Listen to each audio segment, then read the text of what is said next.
again all over the world.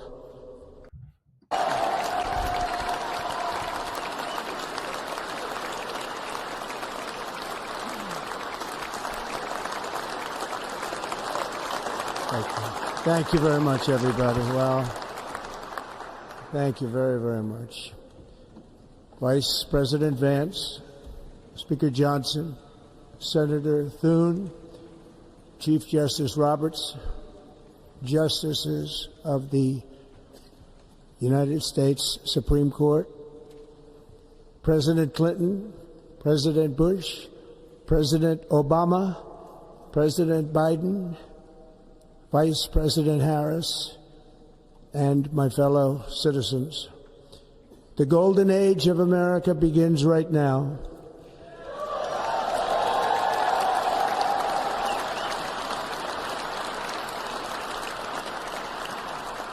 From this day forward, our country will flourish and be respected again all over the world.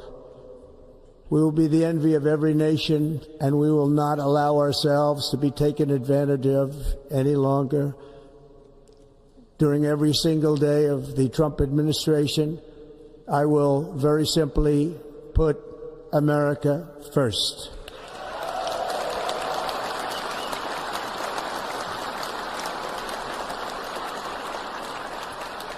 Our sovereignty will be reclaimed. Our safety will be restored. The scales of justice will be rebalanced. The vicious, violent, and unfair weaponization of the Justice Department and our government will end.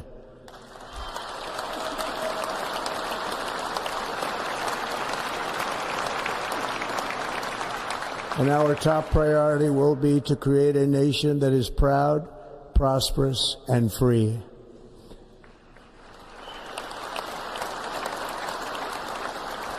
America will soon be greater, stronger, and far more exceptional than ever before. I return to the presidency confident and optimistic that we are at the start of a thrilling new era of national success. A tide of change is sweeping the country. Sunlight is pouring over the entire world. And America has the chance to seize this opportunity like never before. But first, we must be honest about the challenges we face. While they are plentiful, they will be annihilated by this great momentum that the world is now witnessing in the United States of America. As we gather today, our government confronts a crisis of trust. For many years, a radical and corrupt establishment has extracted power and wealth from our citizens while the pillars of our society lay broken and seemingly in complete disrepair. We now have a government that cannot manage even a simple crisis at home, while at the same time stumbling into a continuing catalog of catastrophic events abroad. It fails to protect our magnificent, law-abiding American citizens, but provides sanctuary and protection for dangerous criminals, many from prisons and mental institutions that have illegally entered our country from all over the world. We have a government that has given unlimited funding to the defense of foreign borders, but refuses to defend American borders or, more importantly, its own people. Our country can no longer deliver basic services in times of emergency, as recently shown by the wonderful people of North Carolina, been treated so badly.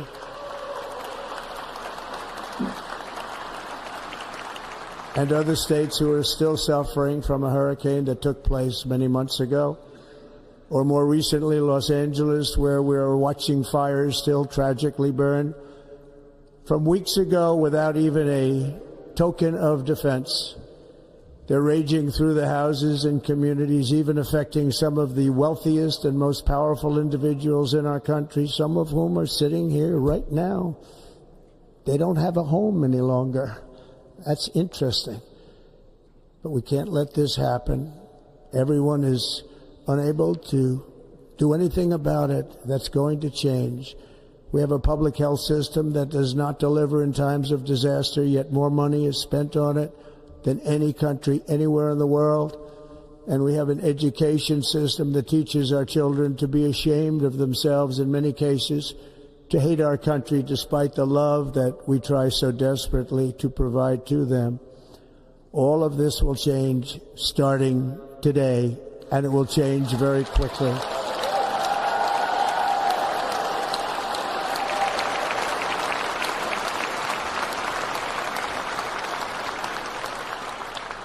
My recent election is a mandate to completely and totally reverse a horrible betrayal and all of these many betrayals that have taken place, and to give the people back their faith, their wealth, their democracy, and indeed their freedom. From this moment on, America's decline is over.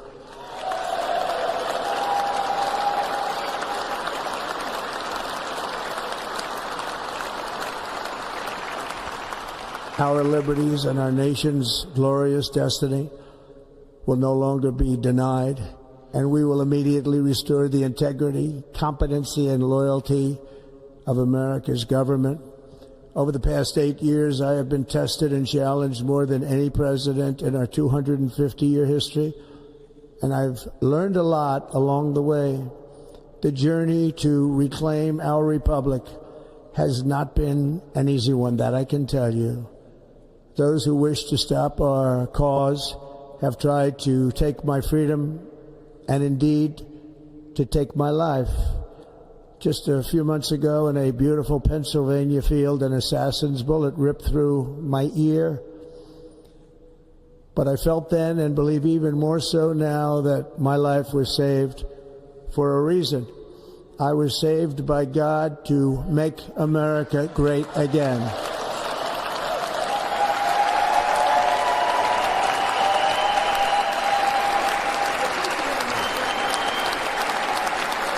Thank you. Thank you.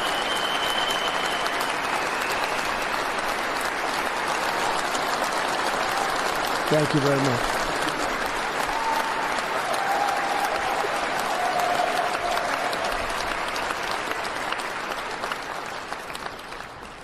That is why each day under our administration of American patriots, we will be working to meet every crisis with dignity and power and strength. We will move with purpose and speed to bring back hope, prosperity, safety, and peace for citizens of every race, religion, color, and creed. For American citizens, January 20th, 2025 is Liberation Day.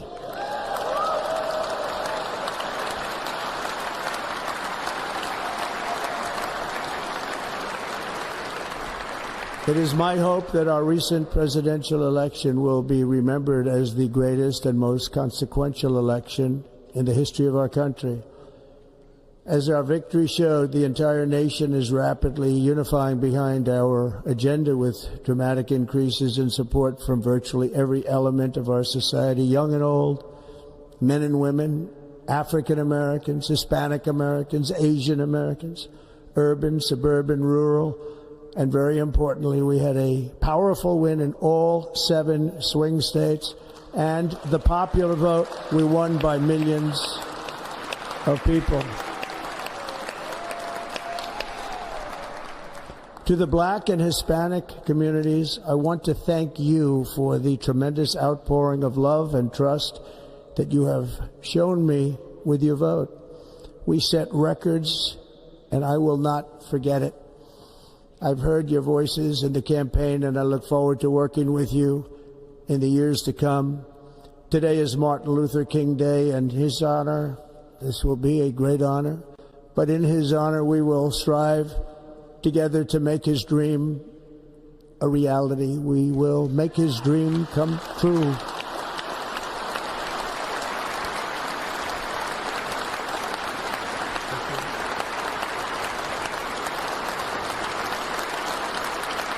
Thank you. Thank you. National unity is now returning to America, and confidence and pride is soaring. like never before. In everything we do, my administration will be inspired by a strong pursuit of excellence and unrelenting success. We will not forget our country. We will not forget our Constitution. And we will not forget our God. Can't do that.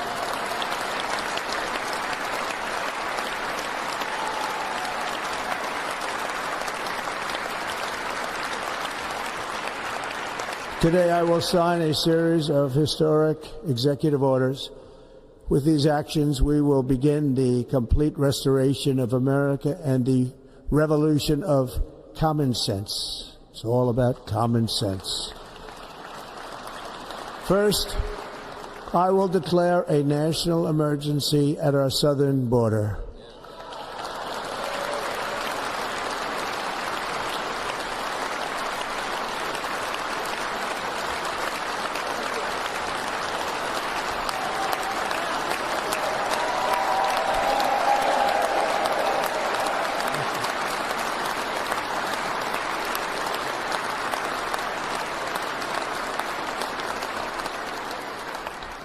All illegal entry will immediately be halted, and we will begin the process of returning millions and millions of criminal aliens back to the places from which they came.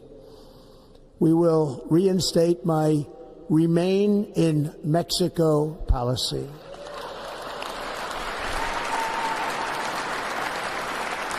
I will end the practice of catch and release. And I will send troops to the southern border to repel the disastrous invasion of our country.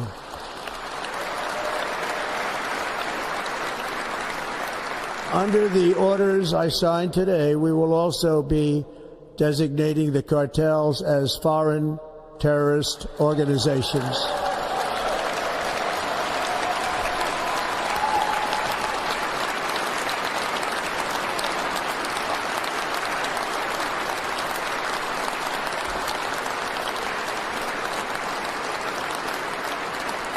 And by invoking the Alien Enemies Act of 1798, I will direct our government to use the full and immense power of federal and state law enforcement to eliminate the presence of all foreign gangs and criminal networks, bringing devastating crime to U.S. soil, including our cities and inner cities.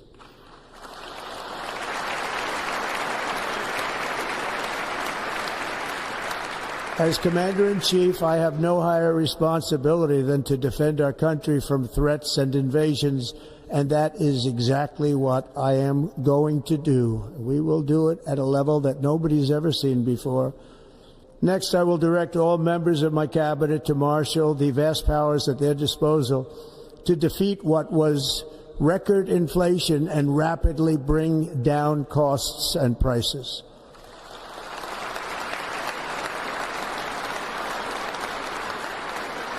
The inflation crisis was caused by massive overspending and escalating energy prices, and that is why today I will also declare a national energy emergency. We will drill, baby, drill.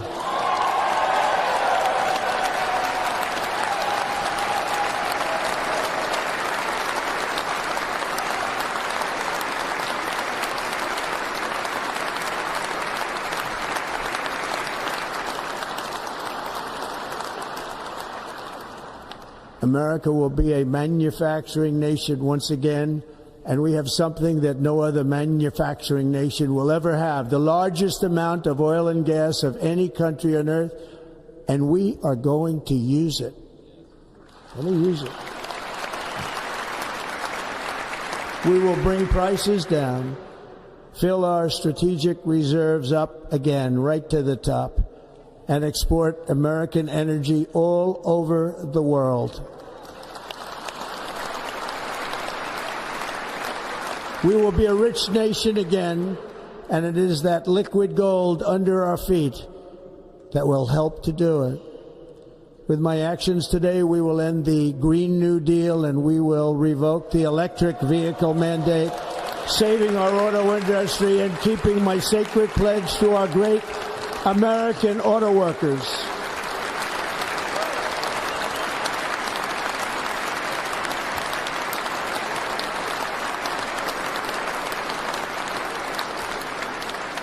In other words, you'll be able to buy the car of your choice. We will build automobiles in America again at a rate that nobody could have dreamt possible just a few years ago. And thank you to the auto workers of our nation for your inspiring vote of confidence. We did tremendously with their vote. I will immediately begin the overhaul of our trade system to protect American workers and families. Instead of taxing our citizens to enrich other countries, we will tariff and tax foreign countries to enrich our citizens.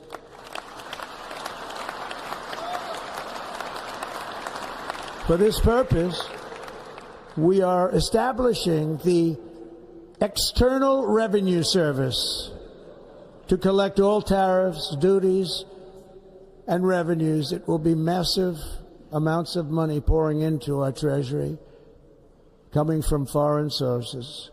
The American dream will soon be back and thriving like never before. To restore competence and effectiveness to our federal government, my administration will establish the brand new Department of Government Efficiency.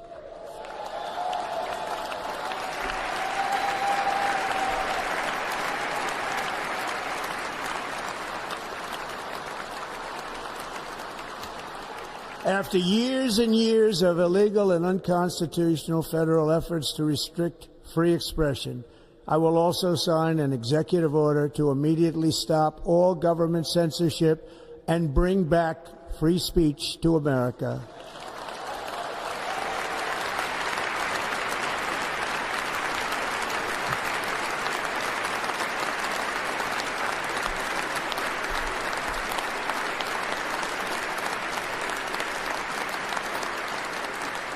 Never again will the immense power of the state be weaponized to persecute political opponents, something I know something about. We will not allow that to happen. It will not happen again. Under my leadership, we will restore fair, equal, and impartial justice under the constitutional rule of law.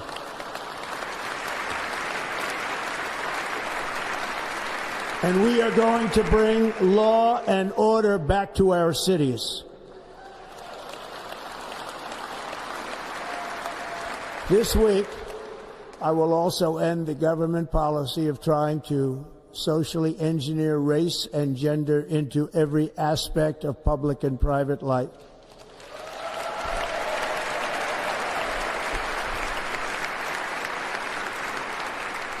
We will forge a society that is colorblind and merit-based.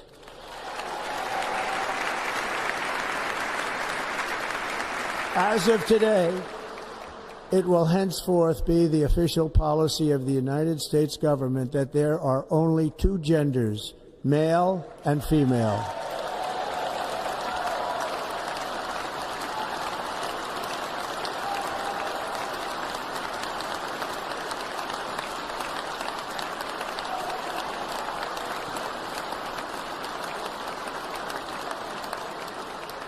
This week, I will reinstate any service members who were unjustly expelled from our military for objecting to the COVID vaccine mandate with full back pay.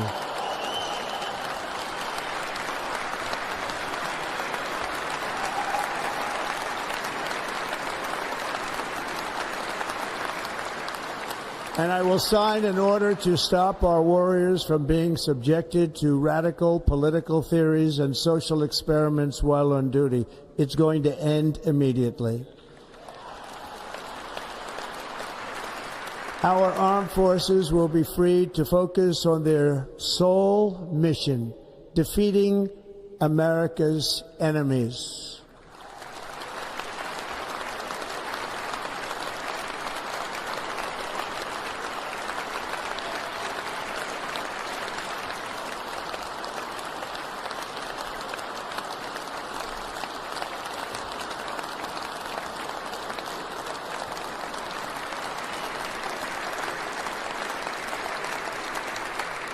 Like in 2017, we will again build the strongest military the world has ever seen. We will measure our success not only by the battles we win, but also by the wars that we end, and perhaps most importantly, the wars we never get into.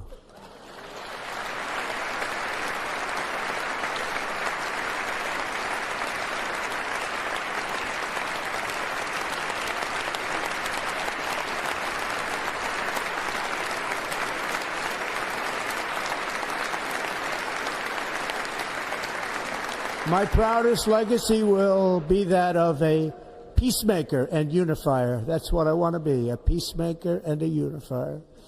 I'm pleased to say that as of yesterday, one day before I assumed office, the hostages in the Middle East are coming back home to their families.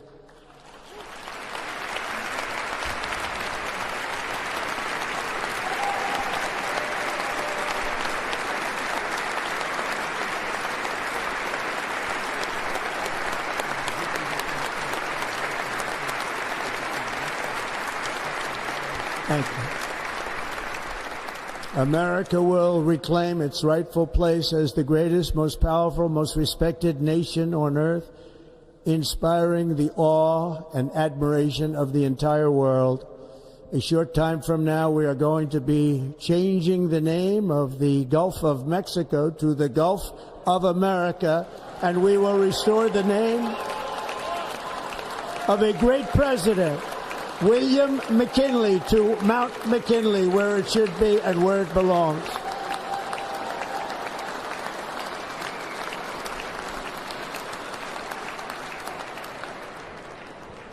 President McKinley made our country very rich through tariffs and through talent.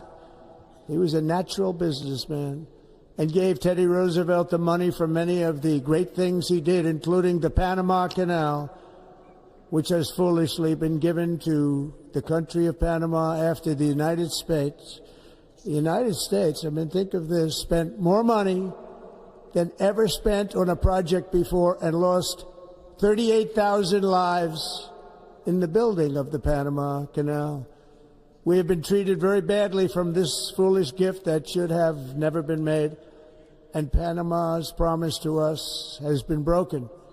The purpose of our deal and the spirit of our treaty has been totally violated. American ships are being severely overcharged and not treated fairly in any way, shape, or form, and that includes the United States Navy.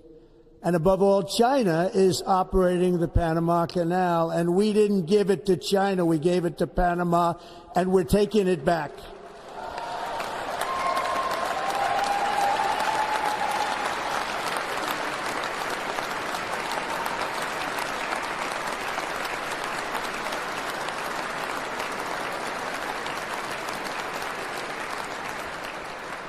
Above all, my message to Americans today is that it is time for us to once again act with courage, vigor, and the vitality of history's greatest civilization. So as we liberate our nation, we will lead it to new heights of victory and success. We will not be deterred. Together we will end the chronic disease epidemic and keep our children safe, healthy, and disease-free. The United States will once again consider itself a growing nation, one that increases our wealth, expands our territory, builds our cities, raises our expectations, and carries our flag into new and beautiful horizons. And we will pursue our manifest destiny into the stars, launching American astronauts to plant the stars and stripes on the planet Mars.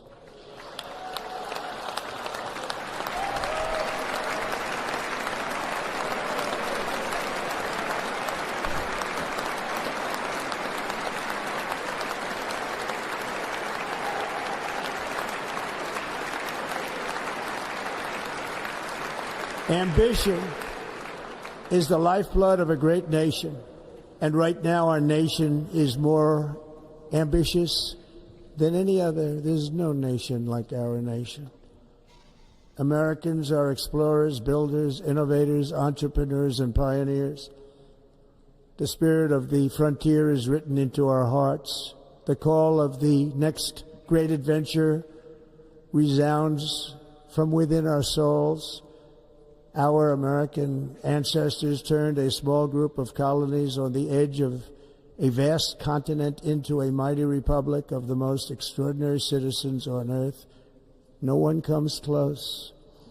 Americans pushed thousands of miles through a rugged land of untamed wilderness.